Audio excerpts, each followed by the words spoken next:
हरियाली से भरा मोरवन जंगल, पक्षियों की चहचहाहट और नर्म धूप से चमकता हुआ वातावरण है। चंपी चिड़िया पेड़ की ऊंची डाली पर बैठी है। उसके पंख सूरज की रोशनी में चमक रहे हैं। वाह, क्या सुंदर सुबह है। लगता है आज कोई खास बात होने वाली है, चंपी ने चहकते हुए कहा। इतने में उसकी सहेली मीठी मैना उड़ती हुई आती। चंपी चंपी, तुम्हें पता है आज सुबह ताड़ के पेड़ के नीचे कुछ अजीब सा मिला है। अजीब? क्या मिला? एक चमचमाता हुआ पत्ता, लेकिन उस पर कुछ लिखा हुआ है किसी और भाषा में। मुझे तो कुछ समझ नहीं आया, लेकिन वो चमक रहा था जैसे चांदी का हो। चलिए चलकर देखते हैं, हो सकता है कोई रहस्य हो, चंपी ने उत्सुकता से कहा। दोनों पक्षी तेजी से उड़कर ताड़ के पेड़ के नीचे पहुंचती हैं। एक पुराना ताड़ का पेड़, जिसकी जड़ के पास घास के बीच एक अजीब सा पत्ता रखा है। चंपी और मीठी वहां पहुंचती हैं। पत्ता सचमुच चांदी की तरह चमक रहा है। उस पर अजीब अक्षर खुदे हैं जो हिलते डुलते नजर आते हैं। चंपी धीरे से पत्ता उठाकर कहती, ये तो किसी जादुई भाषा में लिखा है। देखो, अक्षर जैसे जिंदा हूँ। मीठी मैना डरते हुए कहती है, कहीं ये कोई शापित संदेश तो नहीं? इतने में पीछे से गंभीर और बूढ़ी आवाज आती, नहीं, ये कोई शाप नहीं, ये एक चेतावनी है। दोनों चौंक कर पीछे मुड़ती है। सामने खड़े हैं महासमझ उल्लू, जिनकी आंखें गहरी और ज्ञान से भरी है। चंपी आश्चर्य से पूछती है, महासमझ जी, आप जानते हैं इस पत्ती के बारे में? ये जादुई भाषा की प्राचीन वन लिपि है, जो अब सिर्फ कुछ ही जीव समझते हैं। ये संदेश एक रहस्यमयी मेहमान के आने की सूचना देता है। कोई जो हमारे जंगल को बदल देगा। बदल देगा? कैसे? मीठी मैना ने चौंकते हुए पूछा। कहा गया है, जब चांदी के अक्षर हिले और हवा में गूंजे पुराना गीत, तब आ जाएगा वो मेहमान जो दिखता मीठा पर है अंधकार का गीत। मतलब कोई छलावा, कोई ऐसा मेहमान जो अच्छा बनने का दिखावा करेगा, लेकिन उसका असली इरादा बुरा होगा। सही समझा चंपी, ये जंगल अब पहले जैसा नहीं रहेगा। तुम्हें सभी को सतर्क करना होगा और सबसे पहले जंगल सभा बुलानी होगी। चंपी जंगल के बीच उड़ती है, हर पेड़ और जानवर को चेतावनी देती। सभी ध्यान दें, आज शाम पुराने पीपल के पास सभा होगी। रहस्यमयी संदेश आया है और हमें मिलकर इसका हल निकालना होगा। हर तरफ हलचल मच जाती है। गिलहरी, खरगोश, बंदर, हिरण सब आपस में कानाफूसी करने लगते हैं। डर और जिज्ञासा जंगल में फैल जाती है। एक विशाल वट वृक्ष के नीचे जंगल की खुली सभा हो रही है। दोपहर का समय है, जब धूप नरम हो चुकी थी और पक्षियों की चहचहाहट धीमी पड़ चुकी थी। वट वृक्ष के नीचे आज जंगल का सबसे बड़ा जमावड़ा था। मोर महाराज, हाथी सेठ, लोमड़ी जी, उल्लू चाचा, खरगोश बहन और दर्जनों जानवर गोल घेरे में बैठे थे। चंपी चिड़िया एक ऊंची डाल पर बैठी सभा का संचालन कर रही थी। जंगल वासियों, आज हम सब यहाँ एक विशेष कारण से एकत्रित हुए हैं। कल रात हमारे जंगल में एक अनजान मेहमान आया है। वो अकेला था, थका हुआ और चुपचाप एक पेड़ के नीचे बैठा था। मैंने उसे अपने घोंसले के पास आज देखा और आज वो हमारे बीच मौजूद है। सभी जानवर एक दूसरे की ओर आश्चर्य से देखने लगे, कुछ फुसफुसाने लगे। कौन होगा वो? कहीं कोई खतरा तो नहीं? हाथी सेठ गंभीर स्वर में कहते, हमें सतर्क रहना होगा। इस जंगल में अजनबियों का युआना सामान्य नहीं है। क्या वो मेहमान अब भी यही है चंपी बहन? हाँ सेठ जी, जो वही पीछे बैठा है। चलिए अब हम सब उनका स्वागत करते हैं। चंपी ने अपनी चोंच से इशारा किया और एक छायादार पेड़ के नीचे से एक अजीब से दिखने वाला परिंदा धीरे धीरे सामने आया। उसकी आंखें चमकीली थी और पंखों में कई रंग थे, पर सबसे खास बात थी उसकी चाल में एक शांति और गूढ़ता थी। मोर महाराज उत्सुक स्वर में कहते, प्रिय अतिथि, आपका नाम क्या है? आप हमारे जंगल में कैसे आए? रहस्यमयी मेहमान धीरे से सिर झुकाते हुए कहता है, मेरा नाम गुब्बू है। मैं बहुत दूर से आया हूँ, एक ऐसे जंगल से जो अब केवल स्मृतियों में है। वहाँ न हरियाली है न जीवन। मैं अपने साथ एक संदेश लेकर आया हूँ, परंतु उससे पहले मैं आप सबको जानना चाहता हूँ। लोमड़ी जी संदेह भरे स्वर में पूछती है, संदेश? किसका संदेश? और तुम्हारे पंख इतने चमकदार कैसे हैं? क्या तुम कोई जादुई जीव हो? गुब्बू मुस्कुराते हुए कहता है, मैं जादू नहीं हूँ, पर मैंने जादू को बहुत करीब से देखा है। मेरा संदेश एक चेतावनी भी है और एक अवसर भी। लेकिन उससे पहले मैं जानना चाहता हूँ, इस जंगल में क्या एकता है? क्या यहाँ सब एक दूसरे पर विश्वास करते हैं? सन्नाटा छा गया। कुछ जानवर चुप थे, कुछ ने सिर झुका लिया।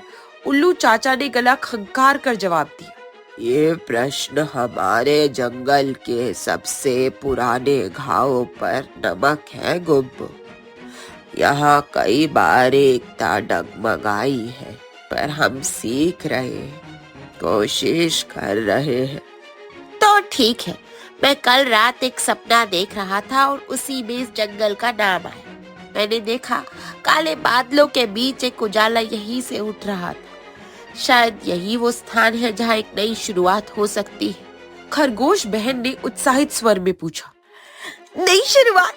क्या तुम हमारे साथ रहोगे गुब्बू? क्या तुम हमें सिखा सकती हो कि अब एक कैसे हो सकते हैं?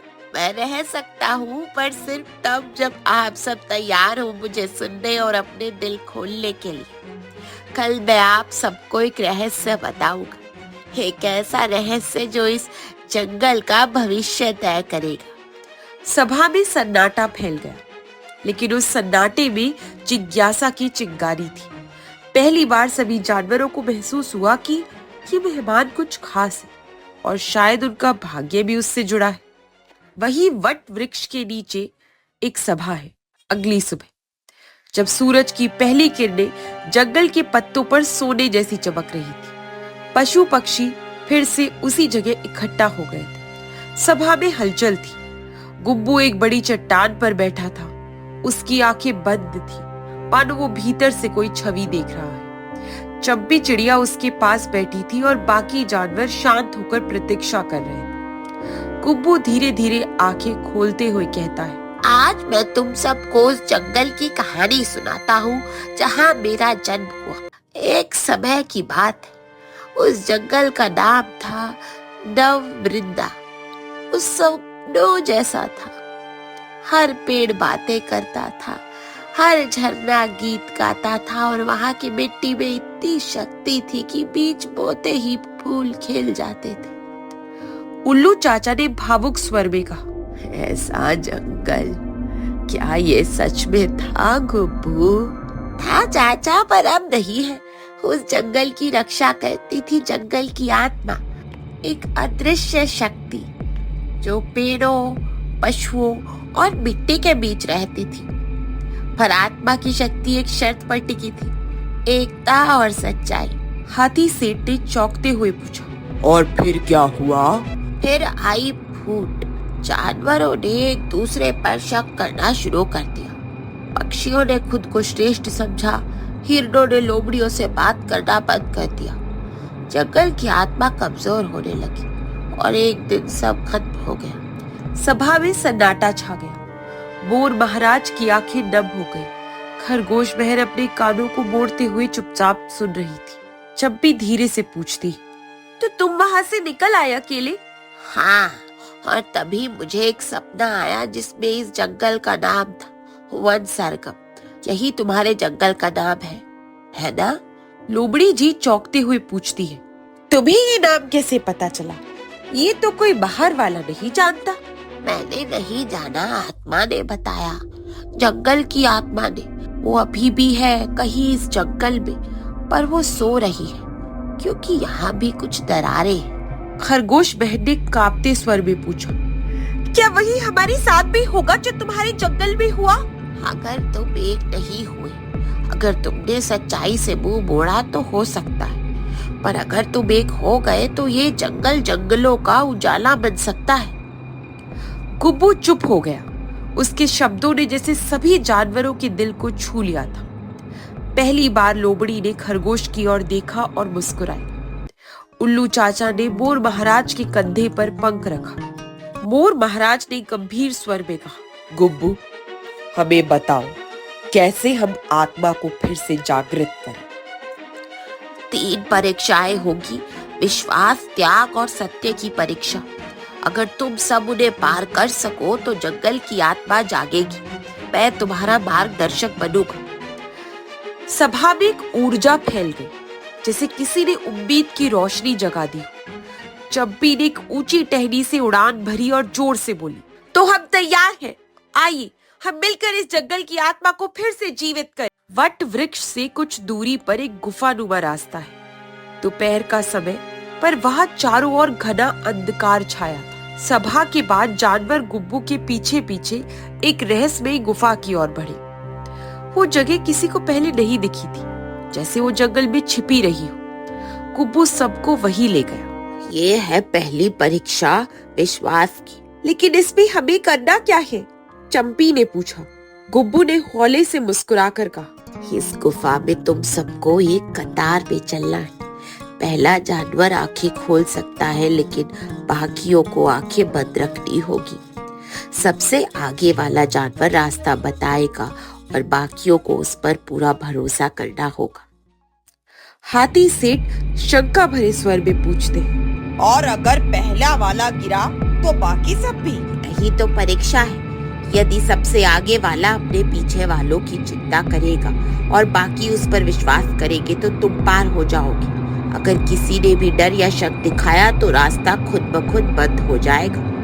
सभा में कुछ फुसफुसाहटें हुई। कुछ जानवर डरे, कुछ उत्साहित थे। फिर चंपी चिड़िया आगे आई। मैं सबसे आगे चलूंगी। मेरी उड़ान भले ही हल्की हो, लेकिन मेरा हौसला भारी है। लोमड़ी जी ने थोड़ा संकोच के साथ कहा, मैं तुम्हारे पीछे चलूंगी चंपी। आज मैं तुम पर भरोसा करना चाहती हूँ। खरगोश बहन ने धीरे से मुस्कुराते हुए कहा, और मैं तुम दोनों पर। और इस तरह एक कतार बन गई।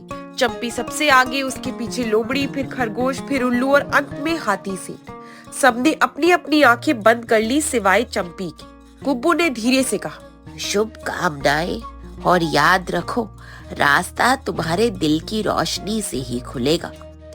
जैसे ही जानवर गुफा में दाखिल हुए, एक अजीब सी हवा चली। कभी ऐसा लगा जैसे कोई कान में फुसफुसा रहा हो, कभी किसी झील जैसी नरमी महसूस हुई। चंपी कहती है, सब ध्यान रखना, अब एक मोड़ है। लोमड़ी दीदी बाई और थोड़ा झुकिए। लोमड़ी बिना आंखें खोले कहती है, ठीक है, मैं तुम्हारी बात पर भरोसा करती हूँ चंपी। खरगोश बहन कहती है, लोमड़ी दीदी आप सच में डरी नहीं? डर तो था, पर भरोसे से बड़ा नहीं। अचानक एक तेज आवाज गूंजती है, जो डरेगा वो गिरेगा। उल्लू चाचा दबे स्वर में कहते हैं, हमें एक दूसरे को कसकर पकड़ना होगा। भरोसा सिर्फ आंख बंद करना नहीं, दिल खोलना भी है। फिर अचानक चंपी चिल्लाती है, एक बड़ा गड्ढा, सभी ध्यान से, मैं उड़कर पार कर रही हूँ, तुम सब सावधानी से छलांग लगाना। चंपी उड़ गई, बाकी जानवर रुक गए। गड्ढा अंधेरे में था। लोमड़ी कहती है, अब क्या करें? हमें दिख नहीं रहा। चंपी ऊपर से कहती है, मुझ पर विश्वास करो। 3 कदम पीछे से दौड़कर छलांग लगाओ, सब पार कर लोगी। लोमड़ी ने सांस ली और छलांग लगाई। पीछे से खरगोश, उल्लू और हाथी रेंगे और एक एक करके सब गड्ढा पार कर गए। गुफा के अंत में एक रोशनी दिखाई दी। जैसे ही सभी बाहर निकले, जंगल का एक नया हिस्सा दिखाई दिया, सुनहरी रोशनी से भरा हुआ। और वहाँ एक पेड़ खिला था जो पहले कभी नहीं देखा गया था। गुब्बू वहाँ पहले से खड़ा था। तुम सबने अपनी पहली परीक्षा पास कर ली। तुमने आंखों से नहीं, हृदय से देखा। ये वही शक्ति है जो जंगल की आत्मा को चाहिए। सभी जानवरों ने एक दूसरे को गले लगाए।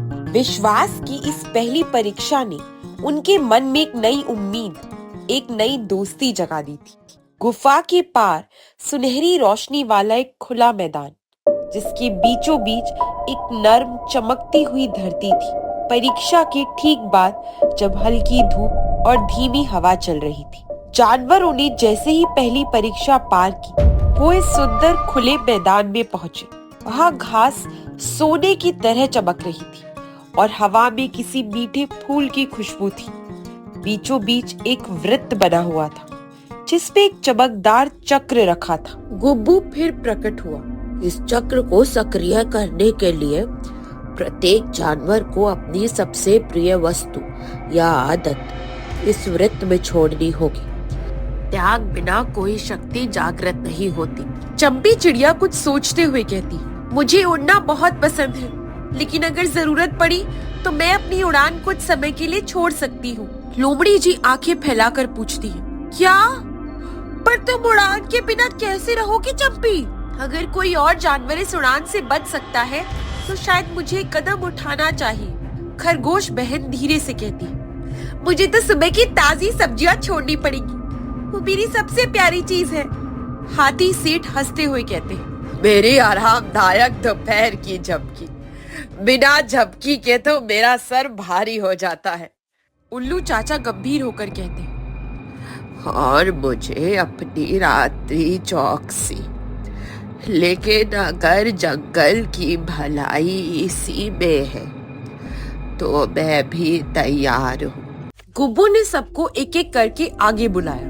खरगोश बहन ने आगे बढ़कर एक हरी गाजर उस चक्र में रखी और अचानक उसका शरीर कुछ क्षण के लिए चमक उठा। लोमड़ी जी ने अपनी खास चिकनी चमकदार पूंछ का एक रेशा निकालकर चक्र में रखा। वो थोड़ा हिचकी पर फिर मुस्कुराई। चंपी चिड़िया ने अपनी एक उड़ान वाली सुनहरी पंख को चक्र में रख दिया। उसकी आंखों में थोड़ी नमी थी, पर चेहरे पर संतोष था। हाथी सेठ ने अपनी लंबी झपकी वाली घंटी दी जो वो दिन में बजाते थे और बोला, अब ये घंटी किसी और के सपने के लिए बजेगी। उल्लू चाचा ने अपनी खास रात्रि दर्शक पट्टी जो वो रात में पहनते थे वो रखी और बोले, अब रात्रि की रक्षा जंगल स्वयं करेगा। जैसे ही पांचों त्यागपूर्ण हुए, चक्र ने घूमना शुरू किया। उससे निकलने वाली रोशनी पूरे मैदान में फैल गई और मैदान के कोने से आवाज आई, तुम सब साबित कर दिया कि जंगल जानवरों का समूह नहीं, ये आत्मा जो एक दूसरे की भलाई में बसती। अब तीसरी परीक्षा के लिए तैयार हो जाओ, जहाँ तुम्हें सामना करना होगा धोखे से। गुब्बू का चेहरा गंभीर हो गया। अब अगली परीक्षा में हर चीज वैसी नहीं होगी जैसी दिखती है। हो सकता है तुम्हारे बीच कोई छल कर रहा हो। सभी जानवर एक दूसरे की ओर देखने लगे और पहली बार एक हल्की सी शंका का बीज उगने लगा। एक अजीब बदलती हुई दुनिया, जैसे सपना और हकीकत मिल गए। संध्या के आसपास का समय, पर आसमान का रंग लगातार बदलता रहता है। जैसे ही जानवर त्याग की परीक्षा से निकले, वो एक नई जगह पर पहुंचे। यहाँ जमीन कभी मुलायम घास जैसी बनती, कभी कठोर पत्थर। सामने एक बड़ा दर्पण खड़ा था, जिसमें उनका असली चेहरा नहीं बल्कि कोई और ही छवि दिख रही थी। गुब्बू प्रकट हुआ। अब की उसकी आवाज पहले से धीमी और रहस्यमयी थी। ये है मायावी क्षेत्र जहाँ हर चीज वैसी नहीं दिखती जैसी है। तुम्हें पहचानना है अपने बीच उस जानवर को जो अब तुम्हारा साथी नहीं बल्कि परीक्षा का हिस्सा बन चुका है। लोमड़ी जी चौंकते हुए कहती, क्या कोई हम में से ही परीक्षा बन गया है? चप्पी चिड़िया धीरे से कहती, ये तो हमारी विश्वास की परीक्षा है। खरगोश बहन भी कहती, पर अगर हम गलती से किसी मासूम को दोषी ठहराए? गुब्बू ने अब सबको एक एक करके उस रहस्यमयी दर्पण के सामने खड़ा किया। दर्पण में सबकी छवियां अलग थी। किसी की आंखें चमकती, किसी का साया काला पड़ जाता, किसी का चेहरा धुंधला हो जाता। जानवर एक दूसरे की तरफ देखने लगे, इस बार थोड़ी संदेह भरी नजर से। उल्लू चाचा ने गंभीर होकर कहा, हमें अपने मन की आँख से देखना होगा। जो बाहर दिखता है वही सच नहीं। हाथी सेठ ने भी सोचते हुए कहा, हम सबने कुछ छोड़ा है, पर क्या सबने सच्चे मन से छोड़ा? चप्पी चिड़िया कहती है, शायद हमें कुछ सवाल पूछने चाहिए, जवाब ही असली भेद बताएगी। चप्पी चिड़िया ने खरगोश बहन से पूछा, तुमने अपनी सबसे प्यारी चीज छोड़ी, पर फिर भी दर्पण में तुम्हारा प्रतिबिंब धुंधला था, क्यों? खरगोश बहन थोड़ी घबराई, मैंने गाजर तो रख दी थी, लेकिन मन में सोचा था कि मैं अगले सुबह चुपके से वापस ले लूंगी। मैं डर गई थी। लोमड़ी जी धीरे से मुस्कुराकर बोली, पर तुमने सच कह दिया, यही असली परीक्षा थी। अब उल्लू चाचा की बारी थी और दर्पण में उनकी आंखें काली पड़ रही थी। हाथी सेठ ने पूछा, चाचा आपने सच में अपनी रात्रि चौकसी छोड़ी थी ना? उल्लू चाचा नीचे देखते हुए कहते, मैंने पट्टी तो रख दी थी, पर रात को गुपचुप फिर से जंगल के ऊपर उड़ गया था। मैं जानना चाहता था कि कहीं कोई और गड़बड़ी तो नहीं। मैं तुम सब की रक्षा करना चाहता था, पर शायद मैं परीक्षा में दखल दे रहा था। गुब्बू अचानक प्रकट होकर कहता है, और यही असली धोखा है, जब हम खुद को सही समझकर नियम तोड़ते हैं। हर जानवर ने अब अपनी छोटी छोटी चूकें बताई। कोई मन में झूठ बोला था, कोई दिल से त्याग नहीं कर पाया था, कोई संदेह से ग्रसित हुआ था, लेकिन उन्होंने स्वीकार किया और यही बना उनकी विजय का कारण। गुब्बू मुस्कुराया। पहली बार उसकी आंखों में प्रसन्नता की चमक थी। तुमने धोखे को बाहर नहीं, अपने भीतर ढूंढा। यही सच्ची परीक्षा है। अब अंतिम परीक्षा की ओर बढ़ो, जहाँ तुम्हें करना होगा एकता का सबसे बड़ा प्रमाण। गहन और रहस्यमयी मैदान, जहाँ वृक्षों की परछाइयां भी बात करती लगती है। अंधेरे और उजाले का संगम, जैसे संध्या और रात्रि के बीच की आखिरी सांझ। सभी जानवरों को एक वृत्त में खड़ा किया गया था। गुब्बू ने अपनी जादुई छड़ी उठाई और जमीन पर एक गोला खींचा, जिसके भीतर की हवा भी भारी लग रही थी। तुमने सच्चाई देखी, त्याग किया और धोखा पहचाना। अब आएगी आखिरी परीक्षा, जब तुम्हारा आपसी विश्वास ही अस्त्र बनेगा और तुम्हारा सबसे प्यारा साथी शत्रु के रूप में प्रकट होगा। जब भी हैरानी से पूछती, क्या मतलब हमारे बीच कोई शत्रु बन जाएगा? या बन चुका है और तुम सबको मिलकर उसे पहचानना होगा। पर याद रखना, उसे हराना नहीं है, उस तक पहुंचकर उसे बदलना है। आकाश अचानक बिजली की लहरों से कांप उठा। एक नीली धुंध में से एक आकृति उभरी, एक बड़ा, डरावना मगर अत्यंत सुंदर पक्षी, जिसके पंखों से नीली आग जैसी रोशनी निकल रही थी। गुब्बू ने कहा, ये है छाया माया, मेरी ही छाया और तुम्हारे बीच से जन्मा भ्रम। ये वही है जो तुम में से हर किसी की शंका, भय और संदेह से बना है। इसे हराने के लिए तलवार नहीं, सच्चे सहयोग और एकता की शक्ति चाहिए। छाया माया गर्जना करते हुए कहता है, तुम सबने मुझसे मुंह मोड़ा, मुझमें ही तुम सबके दोष हैं, संदेह, स्वार्थ और झूठ। अब मैं तुम्हें निकल जाऊंगा। हाथी सेठ कहते, नहीं, तुम हमारे भीतर की कमी हो, पर हम तुम्हें बाहर लाकर स्वीकार करते हैं। चंपी चिड़िया साहस से कहती है, हम तुम्हें नकारते नहीं, हम तुम्हें गले लगाकर बदलना चाहते हैं, क्योंकि जंगल की रक्षा केवल एकता से ही हो सकती है। छाया माया धीमे स्वर में कहता है, मैं तो तुम्हारे भीतर का डर था, अब जब तुमने मुझे अपनाया मैं मुक्त हूँ। और वो नीली आग आसमान में घुल गई। गुब्बू ने हाथ फैलाया और सभी जानवरों पर एक सुनहरा प्रकाश गिरा। तुम सबने मेरी परीक्षाएं उत्तीर्ण की, ना केवल समझदारी से बल्कि दिल से। अब जंगल की असली रक्षा तुम्हारे हाथों में है। जब तक तुम सच्चाई, सहयोग और क्षमा का मार्ग अपनाते रहोगे, कोई भी छाया जंगल को हानि नहीं पहुंचा सकती। लोमड़ी जी ने मुस्कुराकर कहा, तो रहस्यमय मेहमान हमारे ही भीतर था। चंपी आश्चर्य से कहती है, और रहस्य सुलझाने का उपाय भी हमारे ही पास था। एकता। पूरा जंगल एक दीप महोत्सव में बदल गया। हर पेड़ पर दीप जल उठे, हर जानवर नाच रहा था। चंपी चिड़िया अब सबकी नेता बन चुकी थी, पर उसका नेतृत्व आज्ञा से नहीं, प्रेम से था। गुब्बू धीरे धीरे एक बादल में बदलकर अंतर ध्यान हो गया, लेकिन उसकी गूंज रह गई। हर जंगल के भीतर एक रहस्य होता है, और हर दिल के भीतर उसकी चाबी।